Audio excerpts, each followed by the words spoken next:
Morning everyone. Book review time. William Fotheringham's The Greatest.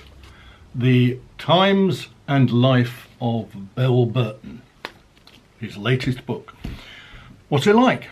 Is it any good? Should you spend your money? Stick around and you'll find out. Now let me say first of all, I'm a big fan of William Fotheringham's books and I've got some of them here. This was his most recent one before Beryl Burton, which is Sunday in Hell, and it's a book about the film of the same name. Excellent book. This is one of his earlier works, Fallen Angel, The Passion of Fausto Coppi. It is a superb biography of Fausto Coppi. This is Rule Britannia, about British riders in the Tour de France. A very good book. He's also written a biography of Eddie Merckx, which I really enjoyed, and he's also written Put Me Back on My Bike, a biography of Tom Simpson, both of which I have on my Kindle, and that's why I can't show you hard copies of them. They are excellent books.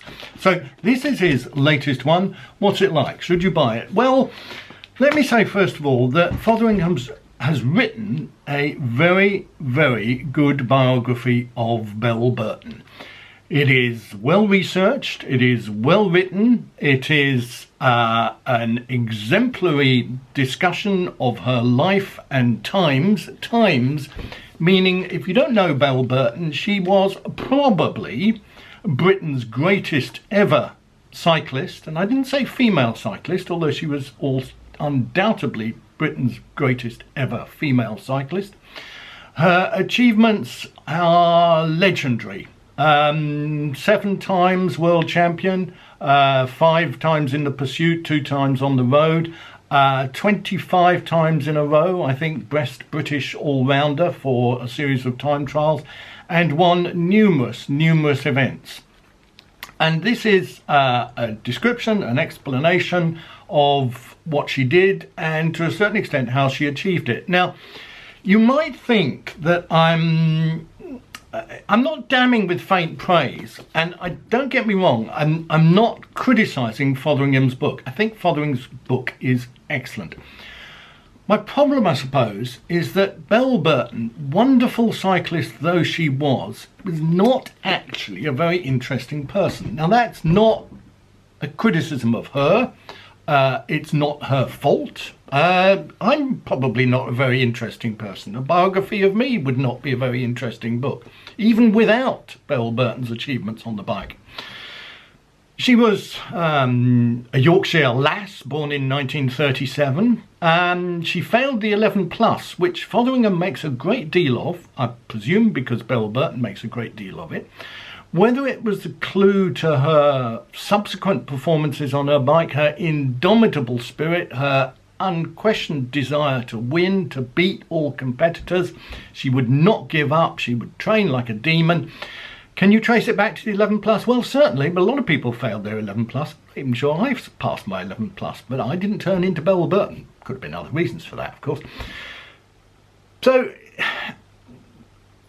as a description of her times, yes, it's great. A description of her life, well, yes, it's very interesting, but she doesn't have a very interesting life.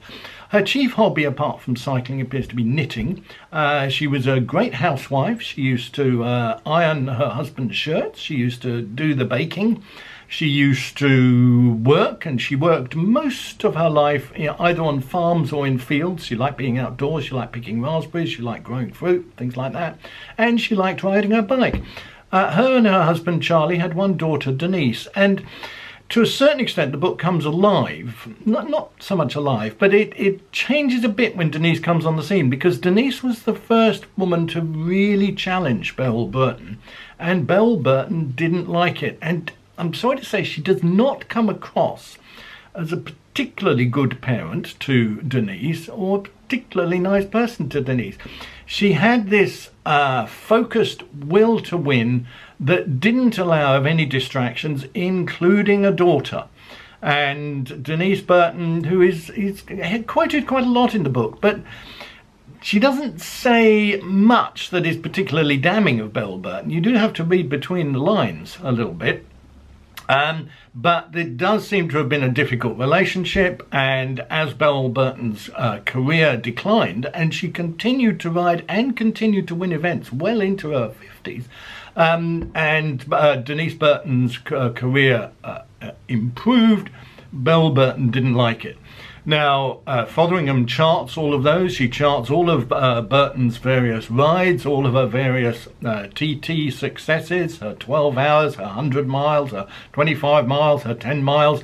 He recounts the now very famous story of Beryl Burton and the licorice allsort. She was riding a 12-hour race, a 12-hour time trial, I think, and she passed the last male rider and she gave him a licorice allsort. One of those stories that passes into folklore, a bit like Tom Simpson saying, "Put me back on his bike," and did he say that? Well, maybe he did and maybe he didn't. Now, Fausto Coppi was a fascinating person.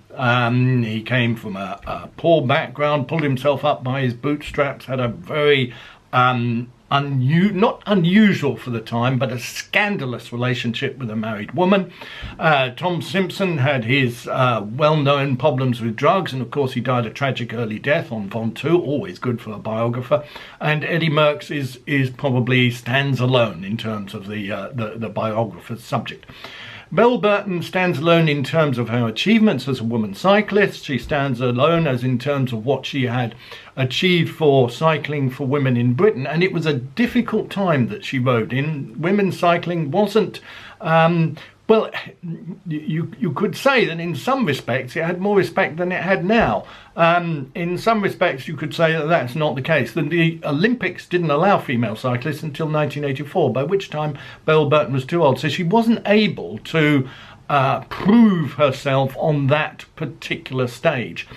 And she, although she won the women's road race twice, women's world road race twice, she perhaps didn't win it as many times as she could have done. So one has to ask, was she a fabulous cyclist within the British firmament, or was she not quite so good on the world stage? Now, it's very difficult to say. It's very difficult to judge. She wasn't partaking in a large number of time trial events in other countries. She wasn't competing in many cases against the great female cyclists of her time.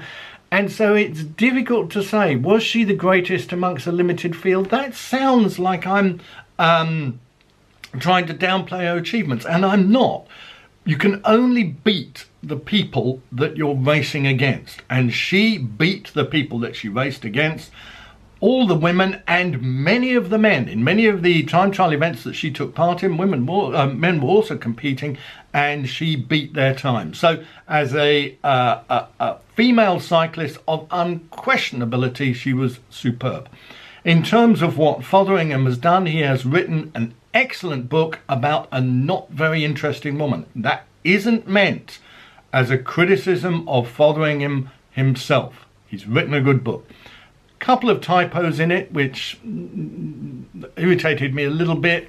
Some of the typos in the way that the photographs are organized, and as is quite common in a lot of cycling books, the photographs that they don't take center stage, and I kind of wonder about that, whether it's because of the cost of reproducing them, whether it's because of the cost of getting the rights to reproduce the photographs in the first place, I'm not sure.